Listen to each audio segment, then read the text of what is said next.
Bon, je vous ai promis une vidéo sur les droites parallèles coupées par une séquente qui formaient des angles alternes-internes, alternes-externes et correspondants congrus. Mais il faut commencer par comprendre que les positions de ces angles-là sont quand même les mêmes, belle phrase,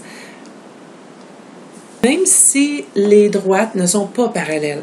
Donc, si, mettons, j'ai les deux droites bleues, et une séquence que j'ai faite en rouge pour la distinguer, et que je nomme les angles qui sont là, qui ont été formés. On voit que 2 et 4, ce sont des angles opposés par le sommet, 1 et 3 aussi. Je vois aussi que 1 et 2 sont des angles adjacents supplémentaires, hein, ça forme un angle de 180 degrés. 2 et 3, un angle de 180 degrés. 3 et 4 sont aussi adjacents supplémentaires, et 4 et 1. Bon.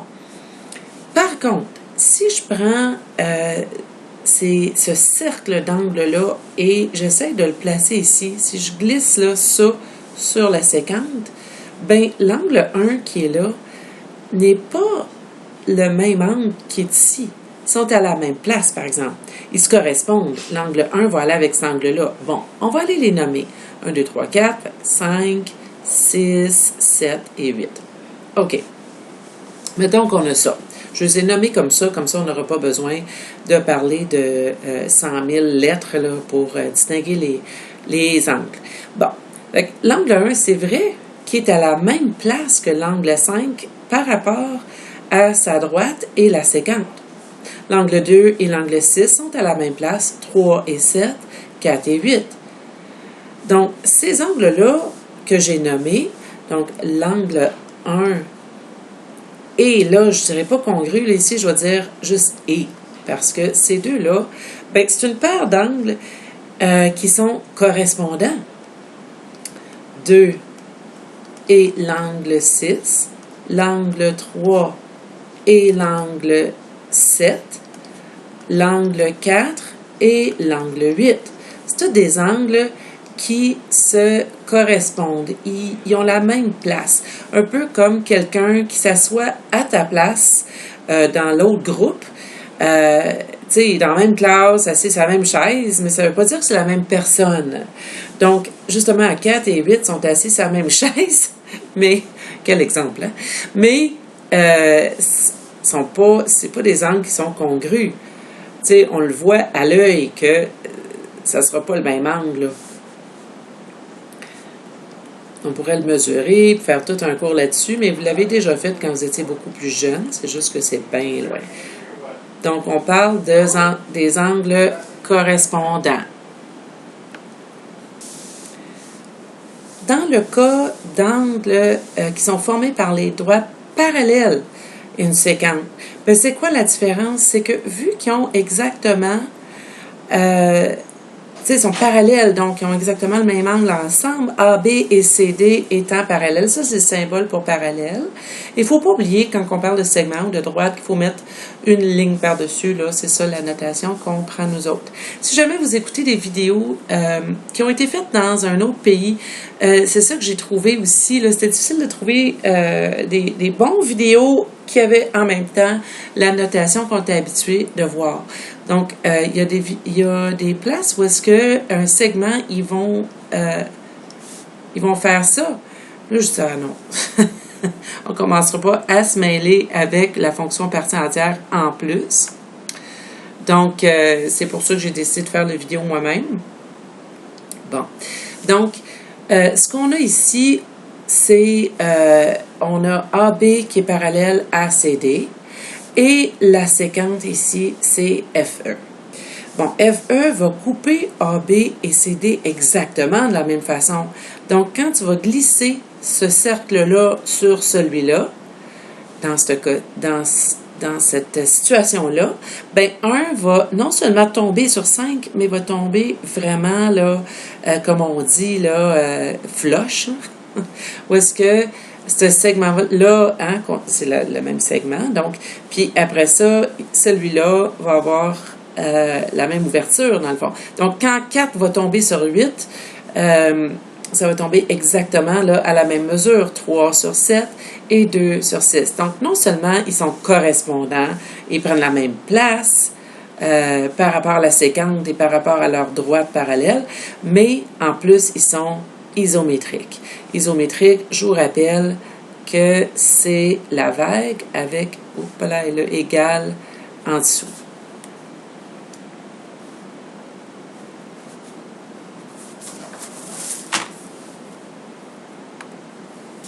Bon, je l'avais mis ici, mais il est un peu petit. Bon, c'est peut-être mes yeux qui ont de l'âge un peu, là, mais en tout cas, je voulais juste que vous sachiez que ce symbole-là, je l'avais mis là. Donc, au lieu de juste dire l'angle 1 et l'angle 5, on va dire que l'angle 1 est isométrique à l'angle 5. Ces deux-là sont isométriques. C'est parce que sont placés à la même place par rapport à la séquente et la droite.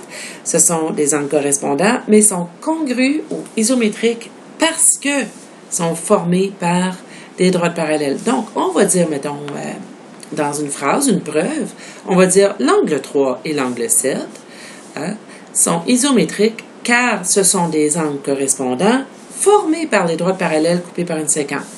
J'en reprends un autre.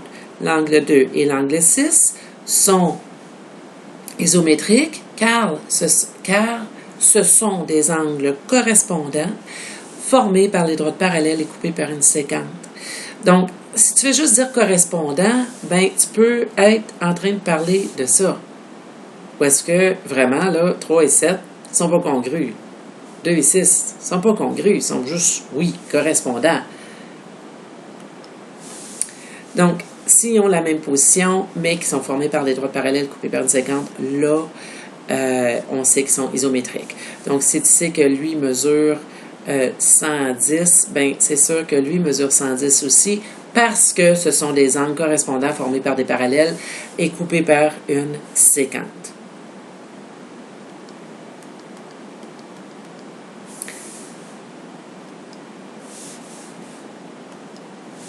Bon. Maintenant, qu'est-ce qu'on peut dire de l'angle 3 et l'angle 5? L'angle 3 et l'angle 5, ben, premièrement, sont de chaque côté de la séquence. L'angle 3 est à droite de la séquence, l'angle 5 est à gauche de la séquence. L'angle 3 fait partie de ce cercle-là d'angle et l'angle 5 fait partie de ce cercle-là. Fait qu'ils ne sont pas dans la même gang, si vous voulez. Et en plus, sont à l'intérieur des deux droites bleues. Ça serait extérieur. Ça serait extérieur. Ça, c'est évidemment intérieur. Donc, comment on peut appeler ça des angles qui sont de chaque côté et à l'intérieur? On appelle ça des angles alternes. Ça, c'est le symbole pour angle. Alterne.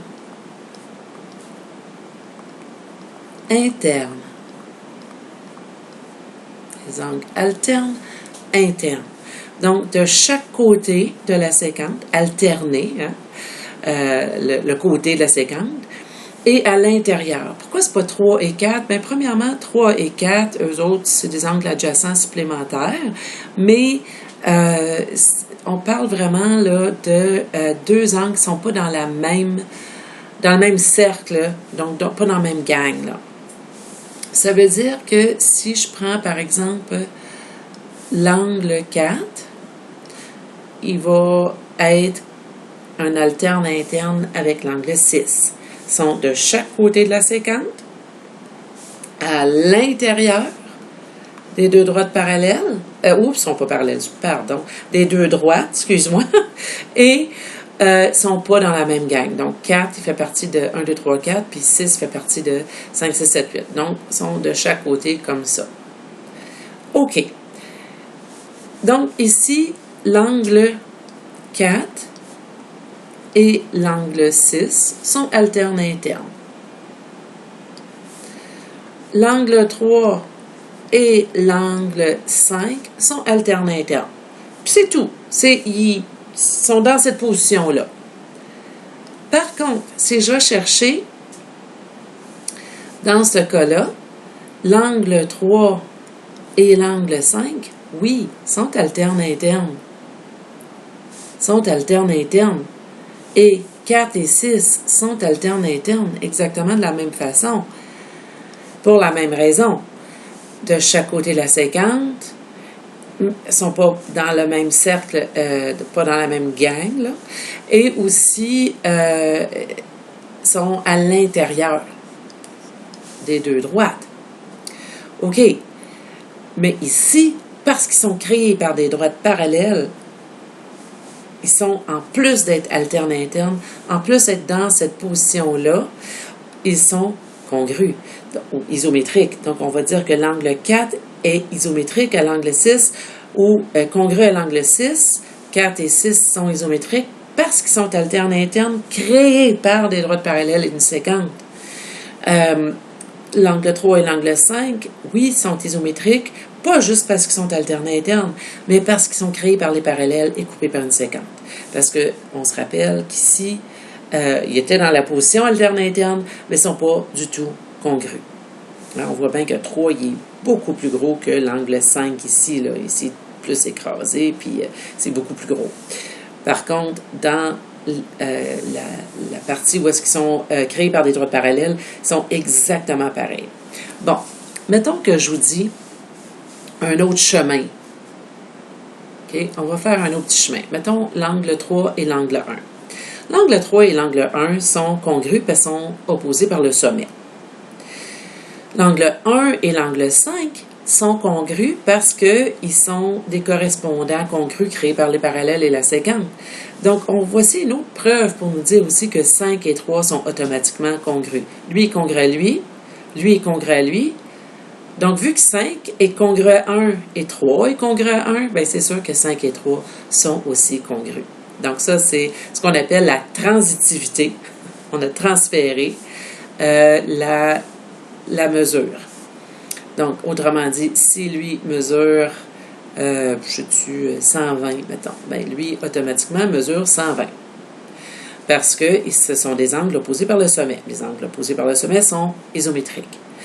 Si lui mesure 120, bien, l'angle 5 mesure 120 aussi parce que ce sont des angles qui occupent la même place. Hein? Donc, les angles correspondants, formés par les droites parallèles et coupés par une séquente.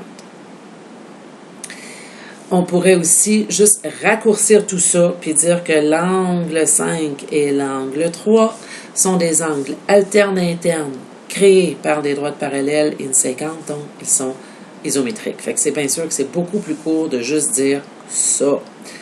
Mais pourquoi le ministère veut absolument qu'on parle de parallèles coupés par une séquente? Bien parce que justement, ici, oui, il occupait cette position-là, mais pas congru. Bon. Le dernier qu'on va voir, le dernier de cette vidéo-là, c'est justement dans la page où est-ce qu'on n'a pas de parallèle, on va parler d'angles alternes externes. Donc, les angles alternes externes. Externe, c'est ici et ici. Donc, à l'extérieur des deux droites. Voilà. Donc, si je prends l'angle 1 et je vais de l'autre côté, parce que alterne veut dire de chaque côté. Un va être à gauche, l'autre va être à droite. OK. Donc, si lui, dans la position, voyons, à gauche, ça me prend un autre qui est externe, qui va être à droite. Bon, premièrement, est-ce qu'on peut dire que tous ceux qui sont externes sont 1, 2, 7 et 8. Ça, c'est les angles qui sont externes. Donc, 1, 2 et 7 et 8. Je ne prendrai pas... Là, ça me prend quelqu'un de l'autre côté de la séquence pour que ça soit alterne. Donc, l'angle 1 et l'angle 2, non. Ces deux-là sont... premièrement, sont adjacents supplémentaires, mais c'est pas ça. Ils peuvent être plein de choses, là. C'est pas ça le point. C'est que, non seulement il faut qu'ils soient de l'autre côté, mais il faut qu'il soit aussi pas dans la même gang. Donc, 2, il est dans la même gang. 1, 2, 3, 4. Donc, il faut que j'aille dans cette gang-là, trouver un qui est externe, mais de l'autre côté de la séquence. Donc, c'est sûr que c'est 7. Lui est à gauche, lui est à droite. Ils sont toutes les deux à l'extérieur. Puis, il faut que ça soit pas dans le même cercle d'angle. Donc ça, c'est alterne, externe. C'est comme si on faisait une espèce de croix, là, tu sais, on traverse, là, de l'autre côté, puis on va chercher lui. Donc, l'angle 1 et l'angle 7 sont des angles alternes, externes. Maintenant, on va prendre deux autres angles. Donc, si je prends l'angle 2, l'angle 2 qui est ici, il faut que j'aille lui à droite. Là, il faut que j'aille à gauche. Donc, puis, il faut que j'aille à gauche, puis il faut qu'il soit externe. Fait que c'est-tu 1 ou c'est 8? Ben, c'est 8. Parce qu'il faut que les deux angles soient de chaque côté, de part et d'autre. Donc, il y en a un qui est à droite, l'autre qui est à gauche. Donc, il restait vraiment juste le choix entre 1 et 8. Et pourquoi je ne prends pas 1? Ben, parce que 1 il est dans le même cercle d'angle que lui. Il faut que ça soit vraiment dans l'autre cercle d'angle. Fait que 2 et 8. Donc, tu sais, ici, j'ai 1, 2, 3, 4. Puis ici, j'ai 5, 6, 7, 8. Donc, ça prend lui et lui de chaque côté. Donc, l'angle 2 et l'angle 8 sont dans la position alterne, externe. Ils sont à l'extérieur, puis sont de chaque côté de la droite sécante et aussi sont pas dans le même cercle d'angle. Ici, ici, l'angle 2 et l'angle 8, oui, sont alternes, externes, mais pas juste ça. Ils ont été créés par des droites parallèles et une sécante. Donc, la droite parallèle coupée par une sécante va créer des alternes externes isométriques. Donc, l'angle 2 est congru à l'angle 8, isométrique. Donc, le fameux symbole là, qui veut dire même mesure. L'angle 2 a la même mesure que l'angle 8 et l'angle 1 a la même mesure que l'angle 7. 1 est à l'extérieur, 7 est à l'extérieur. Donc, sont toutes les deux externes. Externe qui veut dire, hein, ça c'est externe ici, là, cette section-là. Tandis que entre les deux droites, ça serait interne. Tout ça, c'est interne. Hein, à l'intérieur, évidemment. Bon, j'ai 1, j'ai 7, j'ai 2 et j'ai 8. Donc, on traverse la séquence, puis on s'en va chercher celui qui est à l'extérieur. Donc, l'angle 1 est congru à l'angle 7 parce que ce sont des angles alternes externes créés par des parallèles coupés par une séquence. L'angle 2 est isométrique, hein, donc congru à l'angle 8 parce que ce sont des angles alternes externes créés par des parallèles coupés par la séquence. Ouf, bon, j'espère que j'ai clarifié ça pour vous. Si c'est pas clair, puis je me pensais bonne, puis je me pensais claire, c'est pas grave, posez-moi des questions.